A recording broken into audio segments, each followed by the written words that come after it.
Hello tout le monde, dans cette vidéo nous allons voir comment coudre la blouse Danube. Il s'agit d'un débardeur que j'ai imaginé en deux versions. Donc vous avez une première version qui est plissée sur les côtés et une seconde version qui ne comporte pas de plis sur les côtés. Concernant le reste de la blouse, on a un design qui est plutôt sobre. Sur le devant, on a une encolure en rond et sur le dos, on a un décolleté en V. Pour les tissus, je suis partie à chaque fois sur de la popeline de viscose, mais de nombreux autres choix sont possibles. Vous pouvez par exemple utiliser de la popeline de coton, du coton Oxford, de la broderie anglaise ou encore même du serger de viscose. Alors je voulais juste faire un petit aparté.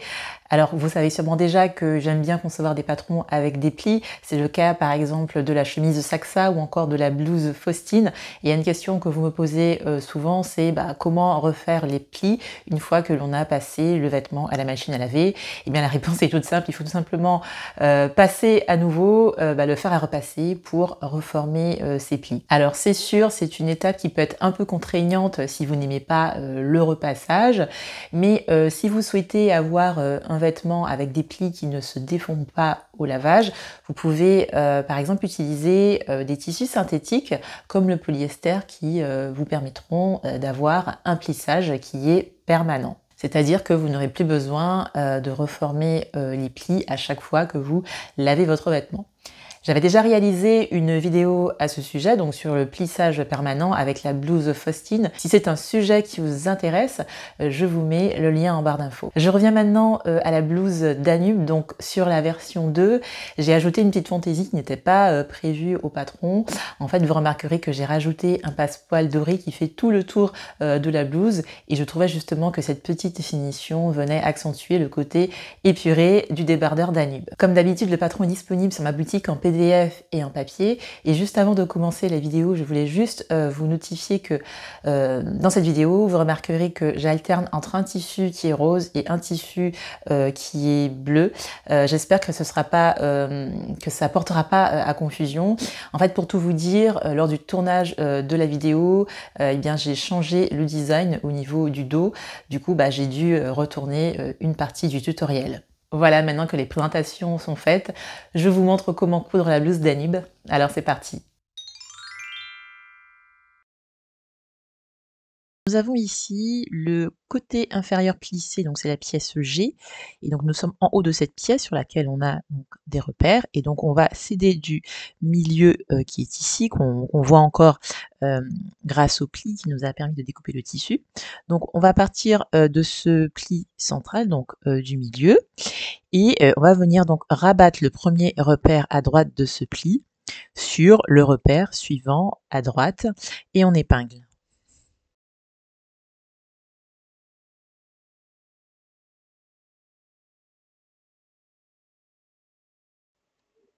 Et on continue d'épingler sur la droite. Donc je prends le troisième repère et je le fais correspondre avec le quatrième repère et j'épingle. Et ainsi de suite, on fera pareil avec le cinquième et sixième repère.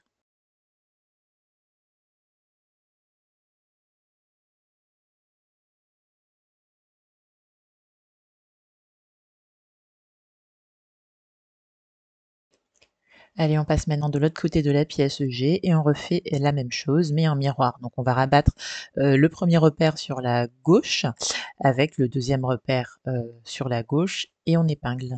Et on fera pareil sur toute la gauche de cette pièce G.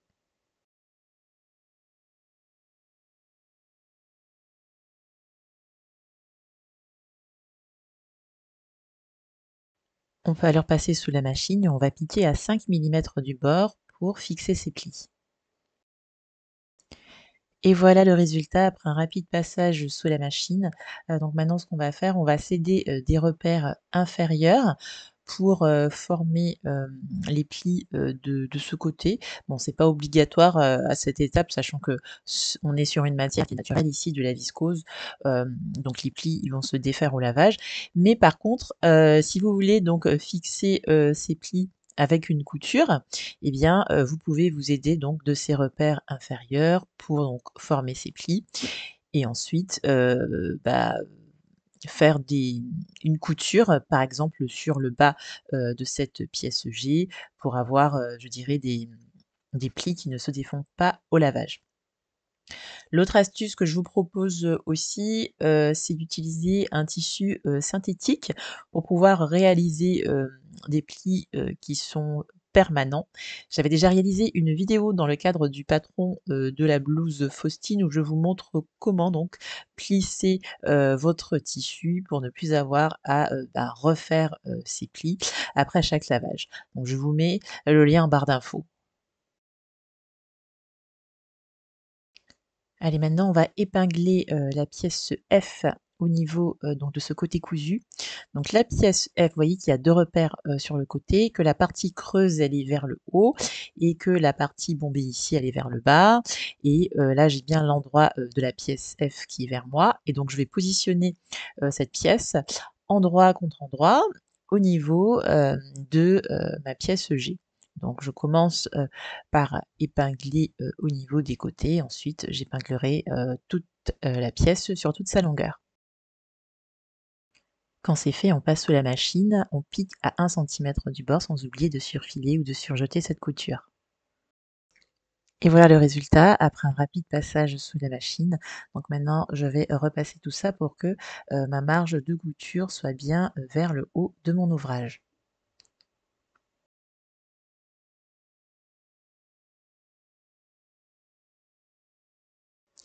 Et pour finir, je ferai exactement la même chose avec l'autre pièce F et l'autre pièce G.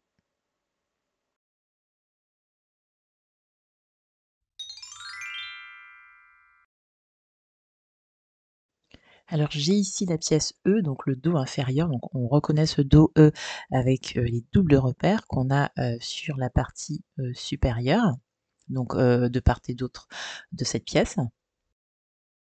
Donc là, je vais m'occuper, d'épingler les côtés. Donc je vais basculer, ma pièce ici, vers la gauche. J'ai bien l'endroit qui est, vers moi et les repères doubles qui sont vers la gauche. J'attrape ici, mon côté, FG, donc pour la version, plissée, mais si vous avez la version non plissée, ce sera la pièce H que vous devrez épingler. Donc là, j'ai un repère qui est au niveau, de, ma pièce F et je vais le faire correspondre avec le repère, de côté que j'ai, sur la pièce E. Donc je fais correspondre ces 2 repères et j'épingle. Et je continue mon épinglage sur tout le côté.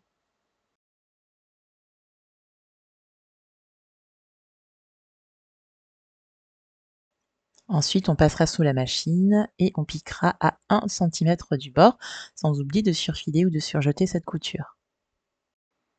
Puis je passe de l'autre côté de la pièce E et je fais exactement la même chose avec l'autre ouvrage FG ou bien l'autre pièce H. Donc souvenez-vous, ça dépend de la version que vous avez choisie. Donc je fais correspondre mon repère, supérieur à chaque fois et j'épingle ce côté que je piquerai également à 1 centimètre. Et voilà le résultat une fois que j'ai cousu, mes 2 côtés. Donc souvenez-vous, on n'a pas oublié de surfiler ou de surjeter ces coutures. Allez, maintenant, on va s'occuper de la couture des 2 côtés, non finis, donc au niveau de mes ouvrages FG ou bien au niveau de votre pièce H pour la version 2. Donc là, je prends mon devant inférieur, c'est la pièce C. On reconnaît que c'est la pièce C avec, les repères simples qui sont, vers le haut et donc je vais épingler, cette pièce, C endroit contre endroit sur mon ouvrage. Donc j'ai le côté, de la pièce C qui va correspondre avec le côté de l'ouvrage FG ou bien, le côté, de la pièce H. Donc comme tout à l'heure, je fais correspondre le repère supérieur que j'ai au niveau, de, ma pièce C avec le repère que j'ai, au niveau, de mon ouvrage FG ou de ma pièce H pour la version 2 et j'épingle.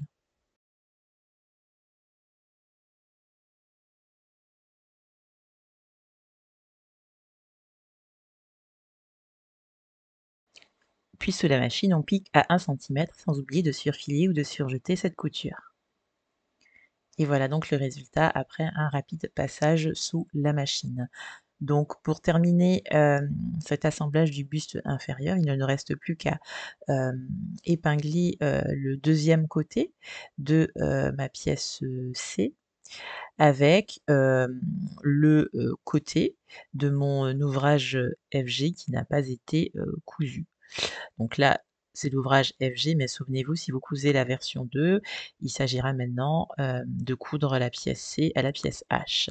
Donc le principe reste le même, on fait correspondre le repère, supérieur, et on épingle tout le côté.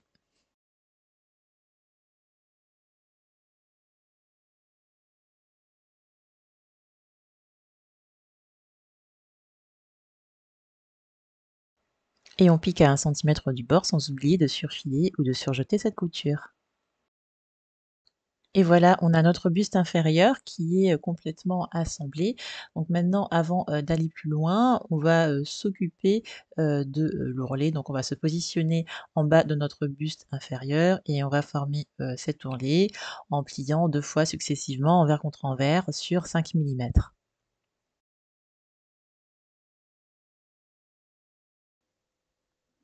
Alors j'ai fait un zoom pour que vous voyez un petit peu, mieux cet ourlet. Donc avant d'aller plus loin, je vais repasser mes marges de couture pour qu'elles soient, rabattues vers, la partie qui est plissée ou bien, vers la pièce H si vous êtes sur la version 2.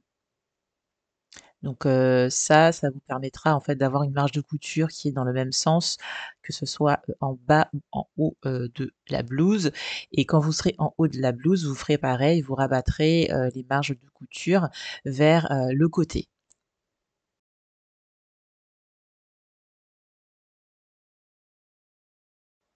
Maintenant que c'est fait, je peux maintenant passer à mon ourlet. Donc comme je vous le disais, on va plier envers contre envers sur, 5 millimètres. Donc je marque ce pli à l'aide de mon fer à repasser et ensuite je fais un second pli de 5 millimètres dans, le même sens et j'épingle et je fais cela sur tout le bas de mon buste.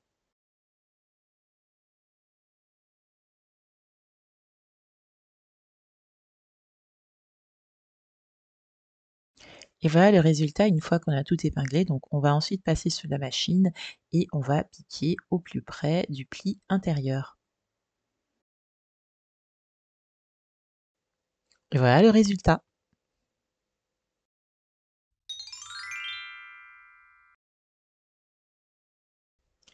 Alors j'ai ici, 2 pièces D qui ne sont pas entoilées et j'ai l'endroit qui est vers moi et je vais positionner par-dessus endroit contre endroit mes 2 pièces D qui sont entoilées.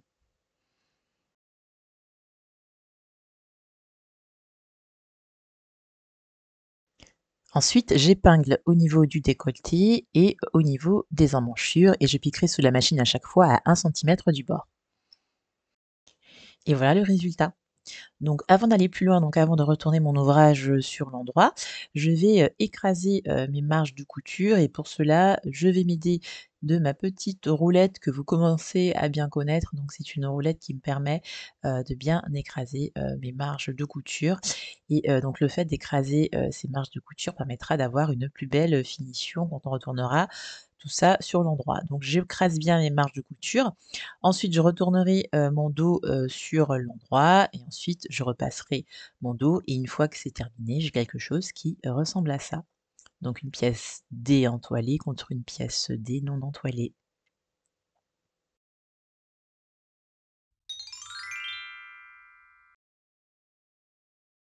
Alors j'ai ici la pièce A et 2 pièces B, que, j'ai déjà entoilées. Donc souvenez-vous, on doit épingler une pièce sur 2 pour les pièces A et 2 pièces sur 4 pour les pièces B. Donc là, je vais épingler endroit contre endroit une pièce B contre, le côté, de A, correspondant. Donc j'épingle tout ça et là vous verrez que vu qu'on a, 2 sections qui sont courbes, on devra légèrement, tirer, faire tourner le tissu pour que, les 2 côtés, s'épousent.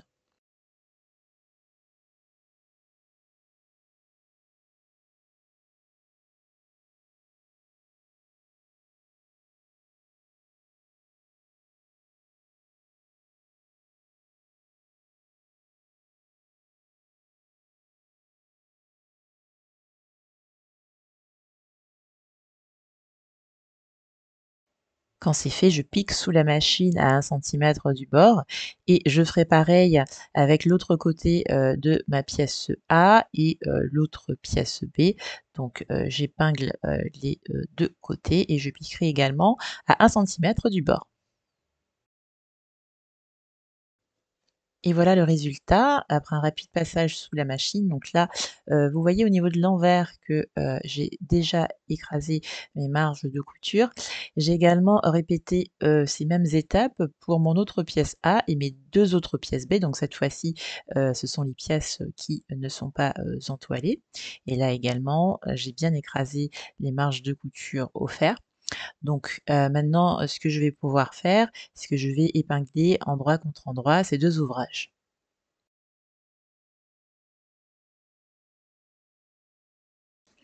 Donc pour cela, je vais m'occuper uniquement de l'encolure et des 2 emmanchures. Donc j'épingle et je pique à 1 cm du bord. Voilà donc le résultat, après épinglage et un rapide passage sous la machine.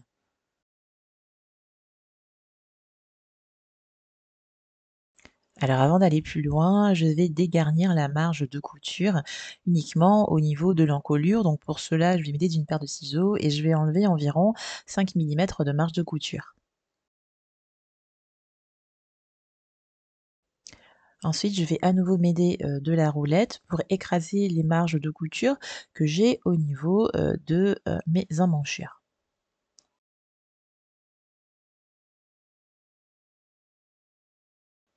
Et je fais pareil au niveau de l'encolure.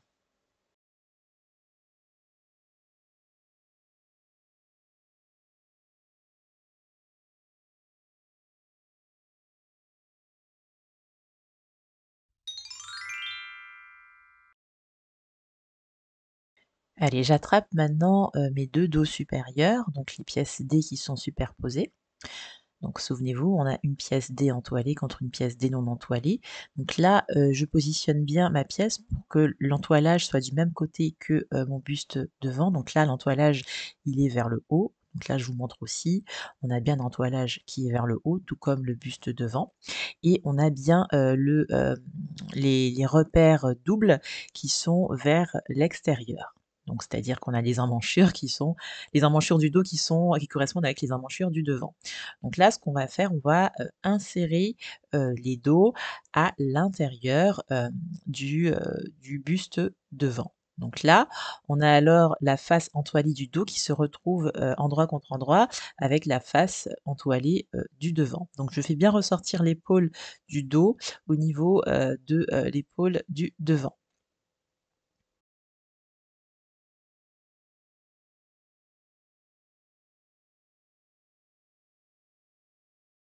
Je mets juste ici une petite épingle pour maintenir le côté droit provisoirement, donc je vais commencer ici par le côté gauche. Donc là, ce qu'on va faire, on va épingler une sorte de tube. Donc comme je vous le disais, on a, la face entoilée du dos qui est contre la face entoilée, du devant. Donc je fais bien, correspondre à chaque fois, mon tissu endroit contre endroit et vous voyez qu'on a une sorte de tube. Donc, pour commencer, on va, bien, faire correspondre, hem, les, coutures qui sont au niveau, de l'emmanchure. Donc là, vous voyez que je vais à chaque fois bien ouvrir, mes marges de couture pour bien faire, correspondre, hem, les coutures, d'emmanchure et ensuite je ferai pareil de l'autre côté pour bien faire correspondre la couture d'encolure de mon dos avec la couture, d'encolure de mon devant et j'épingle. Et ensuite, bah, je continue mon épinglage sur tout, le tour de ce tube.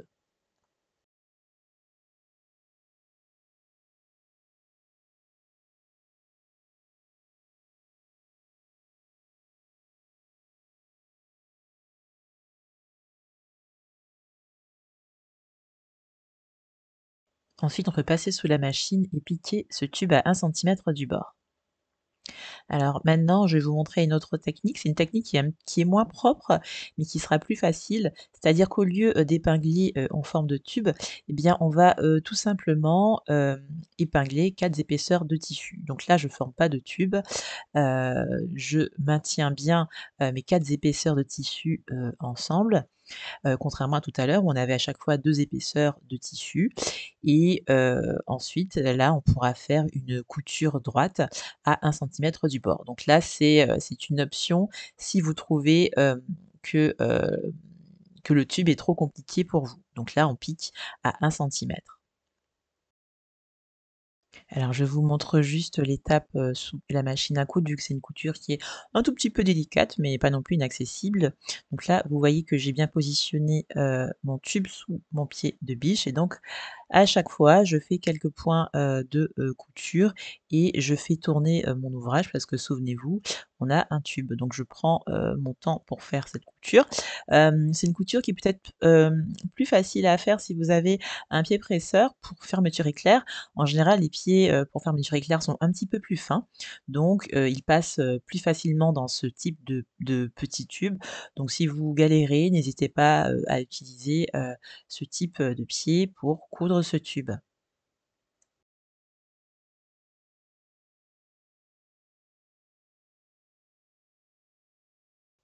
Et voilà le résultat après un rapide passage sous la machine. Donc moi, j'ai préféré utiliser la méthode du tube, hein, pour, les 2 épaules. Donc une fois qu'on a terminé, ça donne ça, donc des 2 côtés, de ma blouse. Donc là, ce qu'on va pouvoir faire, on va pouvoir donc remettre, cet ouvrage, sur l'endroit et on va pouvoir le repasser avant, de passer à l'étape suivante.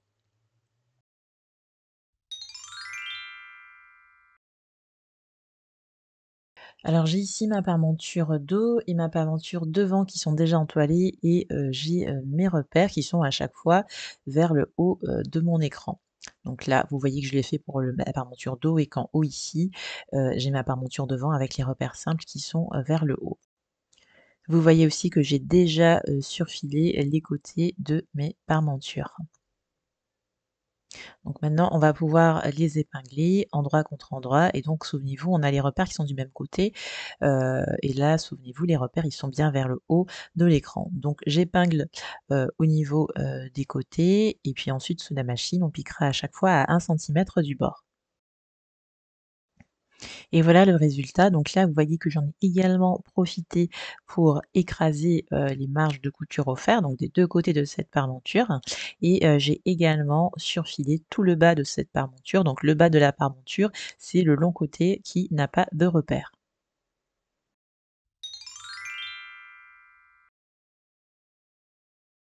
Allez, j'ai ici mon buste inférieur, j'ai le devant qui est vers moi, on le reconnaît avec le repère simple et le dos, on le reconnaît avec le repère qui est double. Donc le dos est contre la table. Donc là, donc ce que je vais faire maintenant, je vais attraper mon buste supérieur et je vais, épingler, le devant du buste supérieur sur le devant du buste inférieur et pour cela, je fais correspondre la partie, entoilée de, mon buste supérieur avec, l'endroit, de, mon devant inférieur et j'épingle. Donc pour cela, je vais m'aider, des repères donc que je vais de reporter évidemment ici, mais on a des repères normalement au niveau, des pièces B, donc des repères, simples et on va venir faire correspondre à chaque fois, ces repères simples avec les repères que l'on a, au niveau, de la pièce C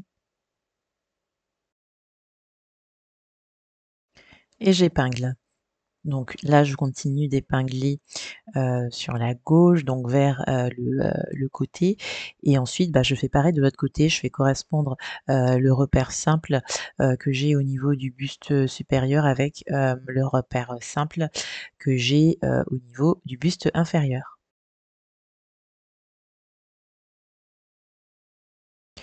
Et je continue donc, mon épinglage sur, toute, cette portion, de mon ouvrage.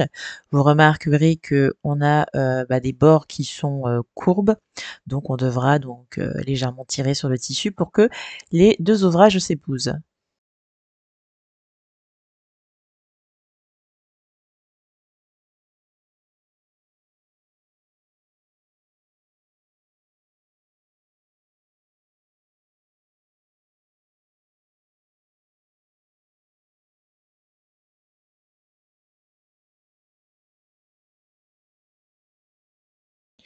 Allez, maintenant, je vais attraper, mon dos, supérieur et je vais le positionner, endroit contre endroit au niveau, de mon dos inférieur et là, comme tout à l'heure, c'est la partie entoilée, de mon dos, supérieur qui est contre, mon dos inférieur.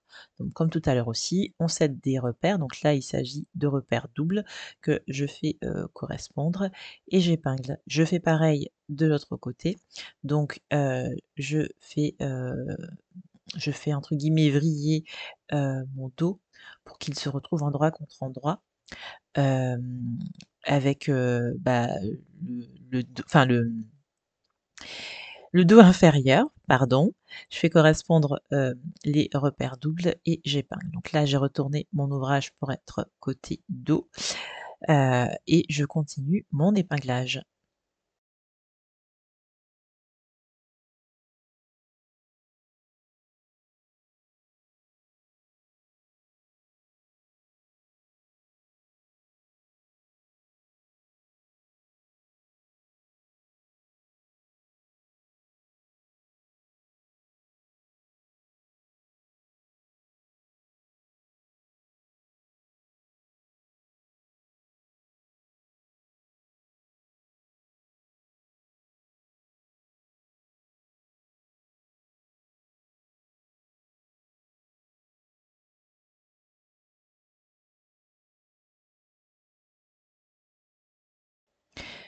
Allez, j'ai maintenant, fini, mon, épinglage. Donc maintenant, avant d'aller plus loin, donc là, si vous voulez, vous pouvez faire une petite couture à 5 millimètres, hein, mais bon, c'est pas obligatoire. Moi, je préfère faire d'une pierre deux coups, c'est-à-dire que je vais épingler par-dessus, ma paremonture. Donc je fais faire correspondre ma paremonture dos que je reconnecte le double repère avec, mon dos. Donc là, c'est la paremonture devant qui est un repère simple. Donc je fais correspondre ma paremonture devant avec mon devant et ma paremonture dos avec mon dos et donc j'épingle en faisant bien correspondre les repères simples entre eux et les repères doubles entre eux. Et donc pendant mon épinglage, vous voyez que je n'hésite pas à enlever, mes «anciennes» entre guillemets épingles pour, faire mon, réépinglage avec la paremonture.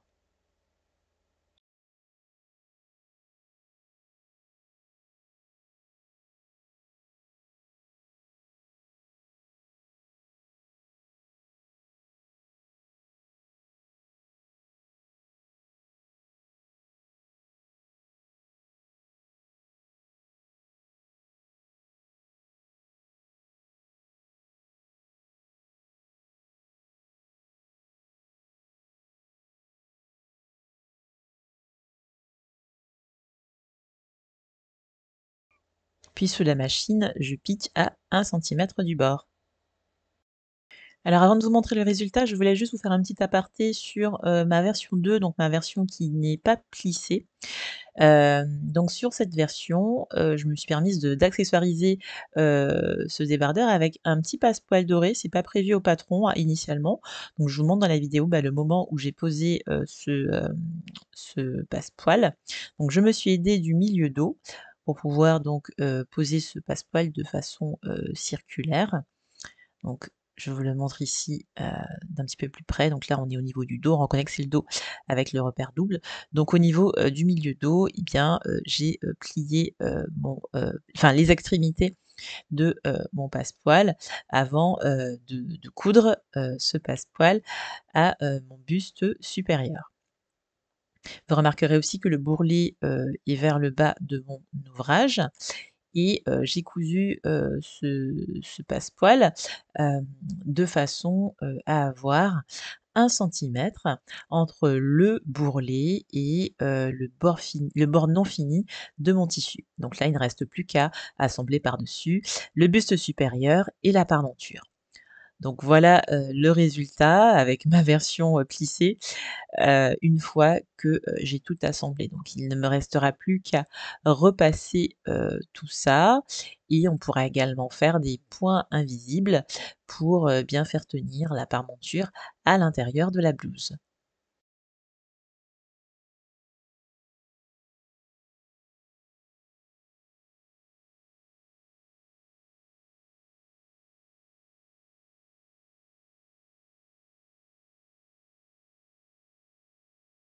Voilà, nous arrivons à la fin de cette vidéo. Surtout, n'oubliez pas de partager vos réalisations sur Instagram avec les hashtags LLDC Danube et l'aiguille de Cadia.